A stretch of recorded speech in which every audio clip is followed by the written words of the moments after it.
মাত্র 10টি অভ্যাস আপনার জীবনকে বদলে দিতে পারে। 1. প্রতিদিন সকালে 2 কোয়া রসুন ও 2টা খেজুর খাবেন। সকালে 1টা ডিম খাবেন। প্রতিদিন সকাল 10টা থেকে 11টার মধ্যে একটা আপেল খেতে পারেন যদি সামর্থ্য থাকে। আপেল পুরুষের পৌরুষত্ব বাড়ায়। ময়দার পরিবর্তে লাল আটা খাবেন। প্রতিদিন অথবা একদিন অন্তর অন্তর চিয়া সিড অথবা ইসবগুলের ভুসির শরবত খাবেন। সারা দিনে 3 লিটারের বেশি পানি পান করবেন।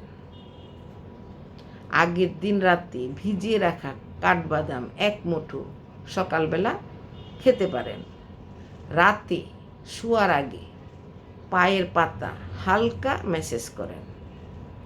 লবণের পরিমাণ 6 গ্রামের নিচে রাখুন। তেলের পরিমাণ 15 ml নিচে রাখুন। ফলের রস বা কোল্ড ড্রিঙ্কস খাবেন না।